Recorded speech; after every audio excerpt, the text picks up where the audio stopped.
Maintenance यानी कि CrPC की धारा 125 और जो नया कानून है बीएनएसएस उसकी धारा 144 के तहत पत्नियां खुद को मेंटेन करने के लिए मेंटेनेंस मांग सकती है।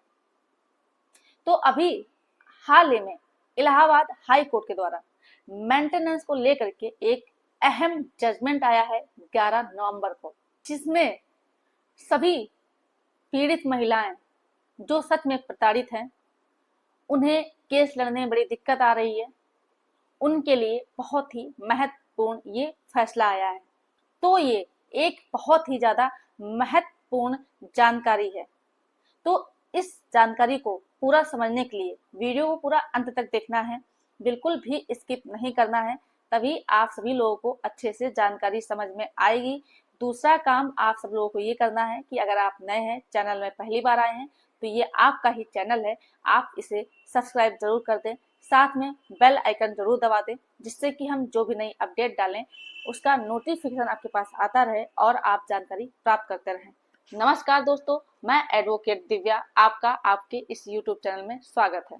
जैसा कि हर केसेस में होता है कि पति और पत्नी के बीच में आपसी विवाद होते रहते हैं, जिसके चलते पत्नी केसेस करती हैं।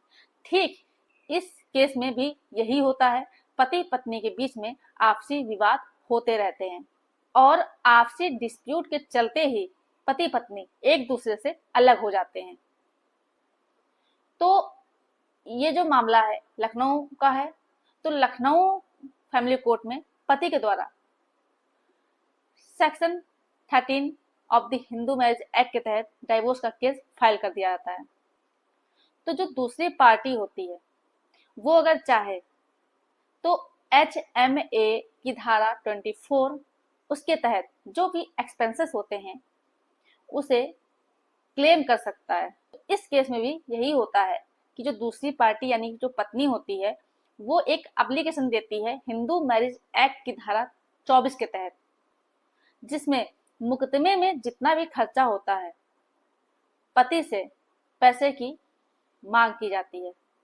इसके साथ साथ अपने व अपने बच्चे के लिए भी मेंटेनेंस के लिए क्लेम करती है। तो इस मामले की जो सुनवाई कर रही थी वो लखनऊ की एडिशनल फैमिली कोर्ट सुनवाई कर रही थी। इसमें एडिशनल फैमिली कोर्ट ने क्या किया कि जो पत्नी के द्वारा एप्लीकेशन दी गई थी धारा 24 की, उसके तहत एक ऑर्डर पारित किया, जिसमें कोर्ट ये कहती है कि पति अपनी पत्नी को 50,000 रुपए दे अपनी पत्नी को पूरे केस के लिए, वो भी एक मुश्त। इसके साथ साथ 10,000 रुपए और दे जो एप्लीकेशन फाइल की है धारा 24 की उसके खर्चे को लेकर के। इसके साथ साथ 500 रुपए हर महीने हर पेशी में जो खर्चा आता है उसे देने के लिए कहा गया। इन सारी चीजों को लेकर के एक आदेश पारित किया जाता है। इसके बाद होता यह है कि इस ऑर्डर को लेकर के पति लखनऊ हाई कोर्ट में अपील फाइल करता है।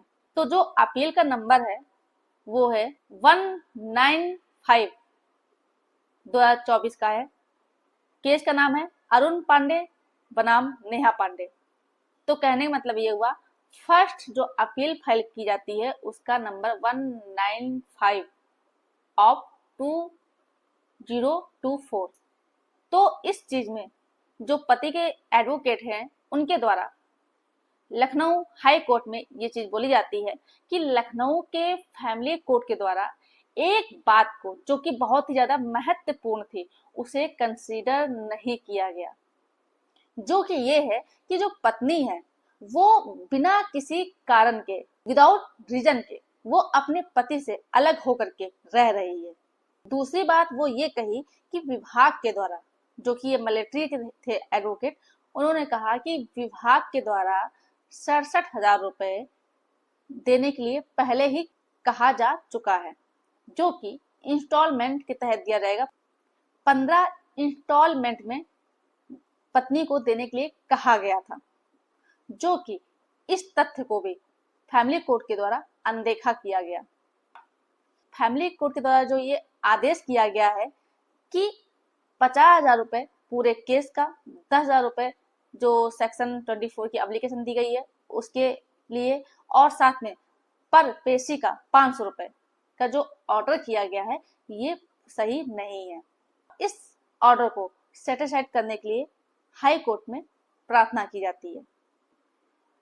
इलाहाबाद हाई कोर्ट के लखनऊ खंडपीठ के बेंच जस्टिस विवेक चौधरी, जस्टिस ओम प्रकाश शुक्ला के द्वारा इसकी सुनवाई की जा रही थी, जिसमें बहुत ही ज्यादा महत्वपूर्ण टिप्पणी की जाती है, जिसमें ये कहा गया कि जब पति और पत्नी के बीच में विवाद होता है, केसेस चलते हैं, तो जब ये आपस में साथ में नहीं रहते हैं, अलग हो जाते हैं, तो जो पत्नी होती है और जो बच्चा होता है, अलग होने के बाद उन्हें बहुत ही ज्यादा क्राइसिस झेलने पड़ते हैं और हस्बैंड के द्वारा पत्नियों के इस आर्थिक स्थिति का फायदा उठाया जाता है।